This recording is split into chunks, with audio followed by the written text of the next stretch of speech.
All right, happy Friday, everybody. Today's April 24th, 2020, and it's the end of our school week for this week. And so let's go over the things that we're going to be doing today and the things that need to come back to me. So today we do not have any morning work in our morning workbook.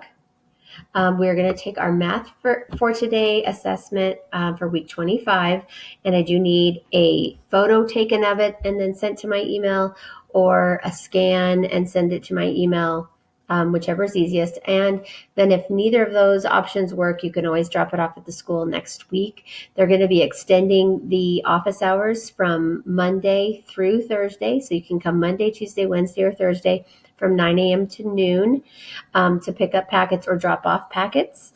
I'm going to work on those to try to make it so that we only have to pick up one. This will be the last week that you'll need to send me a picture of tests.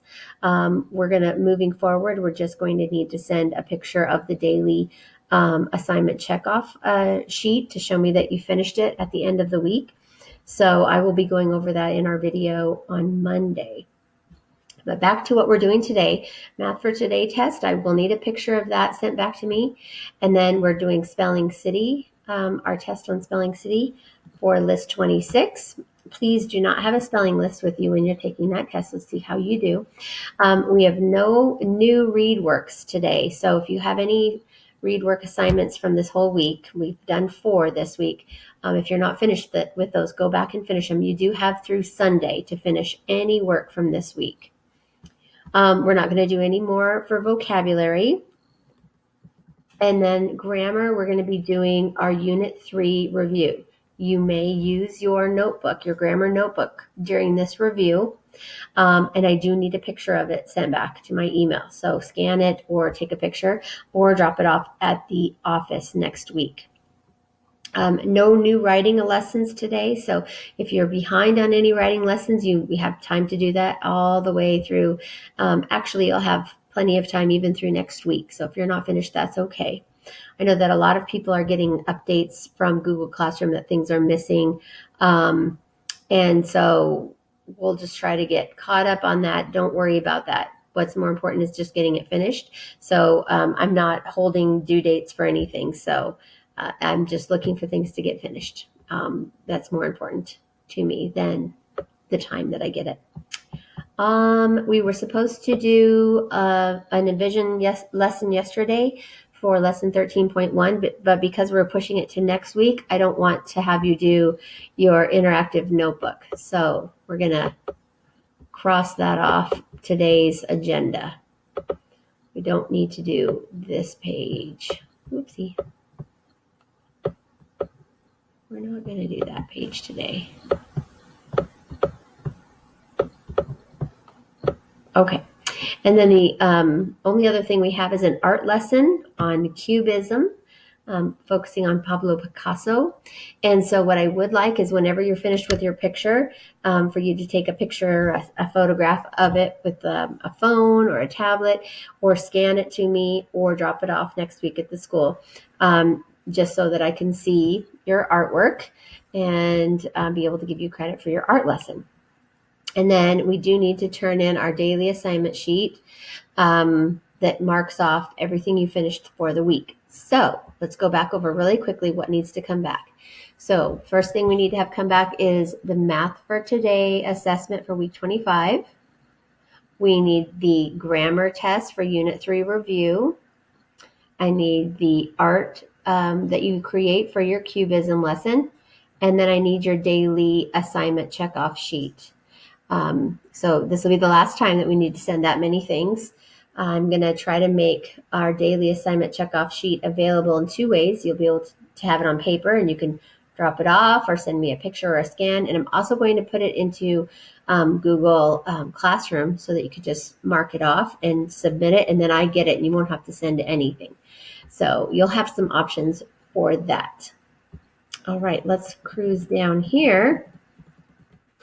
And here is your Math for Today week 25 assessment. And I'll go over each of the questions. You may have your Math for Today days 1 through 4 to remind you of how we did things over the week. Number 1 wants us to divide the circle into sixths. So that's our first job. Make that thin. Okay, our first job is to divide the circle into sixths. So we want to get that done. Oh, goodness. And then we're going to shade in 2 out of the 6 pieces. So we've got 2 things to do to get credit for that one. Number 2 says, are these 2 fractions equivalent? So if you could pick up this little block and lay it across this block, would they be the same size? If it's yes, you can write yes. If it's no, you can write no. All right. Number 3, we're looking at each of these circles is cut into 2 pieces. So our denominator is 2. But how many available pieces are there? How many half-size pieces could I have? Put that number in the top. Number 4 says write greater than, less than, or equal to make the statement true. So is 1/8 greater than, less than, or equal to 1/3? That's what we're looking for, that one. All right. Number 5 and 6, we can label for both of these on this same number line here. So if we count, we've got 1, 2, 3, 4. It's broken up into 4 parts. Let's look at our denominator, 4 and 4. So we're good to go there. We're going to put a dot, and then we're going to write this fraction below wherever you put the dot. So where would you find 2/4 on this line, and where would you find 4/4 on this line? So we need a dot and the fraction written underneath it. Number 7, how many inches long is the watch? So it is more than a whole number. So a whole number and a fraction. What would that fraction be? This one, we're going to be dividing the circle into 8 pieces right here. And then we're going to label each 8th with the appropriate fraction. Label each 8th. So we're going to write the fraction for each piece. All right, number 9, we've got a division problem. 28 divided by 4 equals this number, or this number times 4 equals 28. This one, 3 times 5, you can always count by 5, so you can count by 3s. And then 8 times 7, so you can do your 8th song or your 7th song. Remember that you can check those out on Number Rock at any time. It's good to memorize your Number Rock songs all the way through your 12s. It'll help you in 4th grade. It'll help you remember those so fast. Normally at this time of the year, we'd be practicing those quite a bit because I know that it helps kids in 4th grade a lot more. All right, 24 divided by this number is 3. Or if we flip it around, 3 times this number will get you 24. So you can skip count by 3, you can draw a picture, whatever you need to do for that one. Or maybe you've already memorized it, so that would be great too. All right, what number times 6 will equal 36? So you can skip count by 6, you can draw pictures. What times 6 equals 36? And the last one, 40 divided by 8 equals this number. Or this number times 8 equals 40. Remember, you can pause the video at any time, go back, listen to any of the questions that we went over for your math test. And then you have your spelling test, which is already on Spelling City, so you can finish that up. If you do not pass your spelling test, please send me an email. I can always reset it for you and let you give it another try. You don't have to do it right away. You can wait, through the weekend to finish it up. We're just going to start with a new list on Monday, so you have up until Sunday to finish it. All right. So here's our grammar test. We're going to do a Unit 3 review. So you may grab your grammar notebook and have it with you. I guess mine's in my bag. You can grab your grammar notebook and have it with you to do during your test. Let me go grab mine real quick. All right, so you can go into your grammar and use, any of the ones that we've just worked on, especially the review page. So anything in our notebook that we've done, you can use to help you take your test. All right, so the first part says, label the sentences as simple or compound, and then circle the conjunction. So we've got two things, label and circle. So, I had cereal and toast for breakfast. Is that a simple sentence or is it a compound sentence? And if it's a compound sentence, you need to find the conjunction and circle it. I did my math homework, but I did not do my chores. Is that a compound sentence or a simple sentence? You'll need to circle the conjunction if it's a compound. Right, moving down to numbers 3 and 4. We're going to circle the subject, that's who or what, and underline the predicate, what's being said about who or what. The entire school will participate in field day. Who will participate in field day? Circle. What's being said about what's circled? We're going to underline that part. Number 4, dinner is cooking in the oven. What is cooking in the oven? We're going to circle the subject. What's being said about the subject? We're going to underline the whole predicate. Remember, it's not just the verb, it's the whole predicate. Remember to look in your book.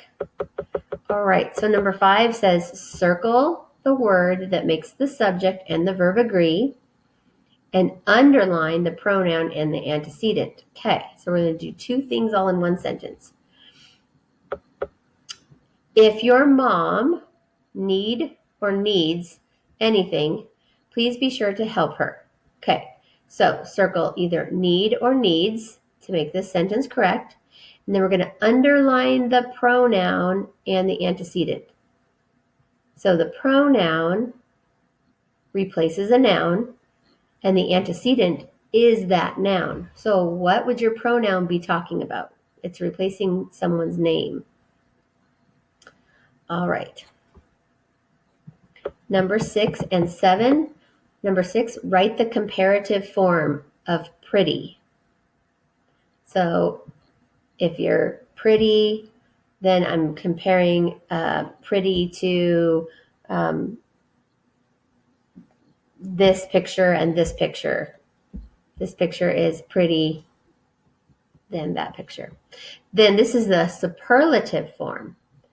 So quiet. Do we add ER, EST, most, least? How do we do that correctly? And number 8, Miss Daisy is crazy. They didn't put any directions here. I'm going to tell you what the directions are. You need to capitalize the words that should be capitalized in a title.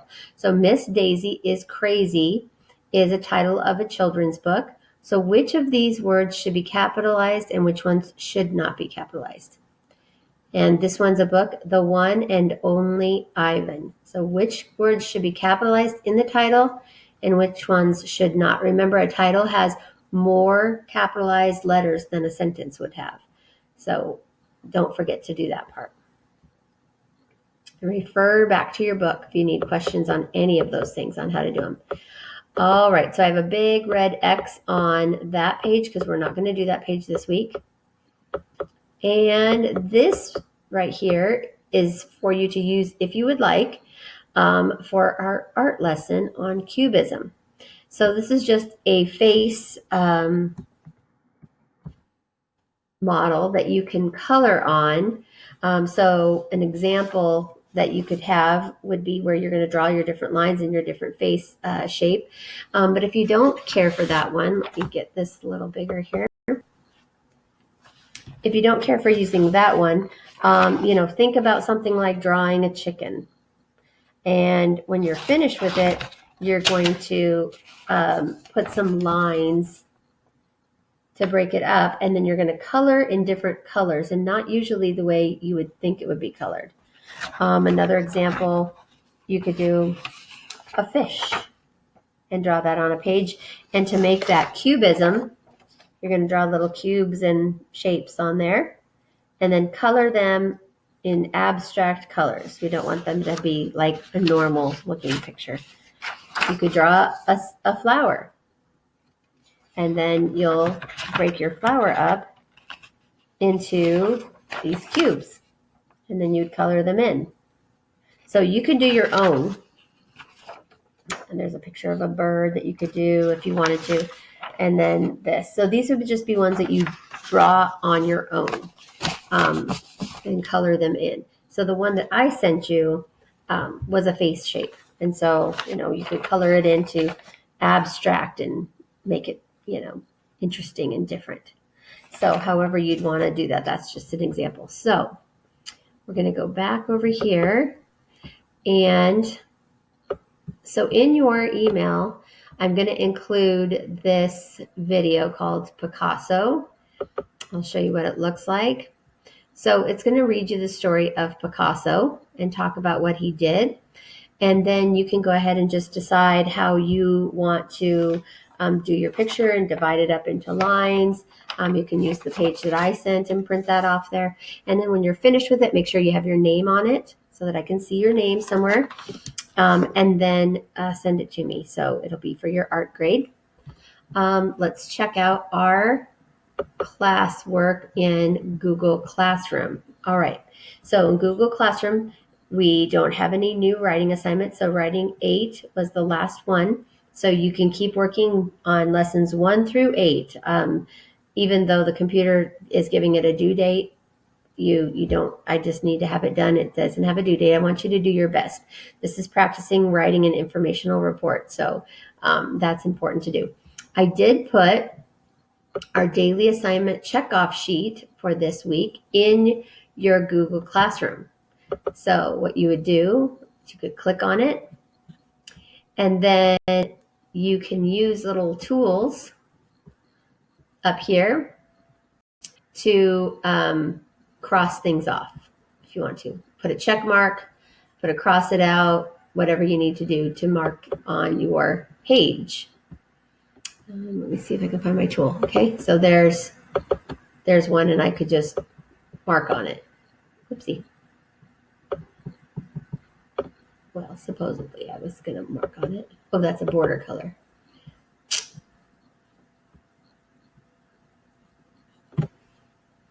I guess I'm trying to find my tool to mark on it. I know it's up there at the top. Anyway, you can do that. You can mark it off and then hit submit, and that will count. If you get an email that says, hey, you haven't turned this in, but you've decided you're going to turn it in by sending it to me in an email or dropping it off the school, don't worry about it. It's just because it's thinking you're going to turn it in this way. So if you choose to do it a different way, that is completely fine. You can send it with your picture of your math test and your grammar test if you would like to, and your art paper. So you have all the way till Sunday. You have all the way till Sunday evening to get all this in. And if you need more time than that, please don't hesitate to email me and let me know. And I will be doing a video Monday explaining the new way we're going to finish out the year. And I'm going to work this week on work on getting everything put together so that I'll just make one copy of all of the things that we'll need. And so if you want to stop by the office this week on Monday, you'd be able to pick up all of the paper for the rest of the school year. So I will also continue sending it in our videos like I have been doing. So, all right. I am sorry that I did not get a read aloud done today. Excuse me, for yesterday. I will do a read aloud for today. I'm sorry I didn't get a read aloud done yesterday. We had a lot of internet troubles, and it just was taking too long to try to get it to load. So things seem to be working well tonight, so I will do a little reading for you in the next video. All right, let me know if you have any questions. I'm proud of all of you for working so hard, and have a wonderful day. And as soon as you're done with your work, you're free to have your weekend. Hopefully it'll be a sunny one. All right, guys, take care. I'll talk to you soon.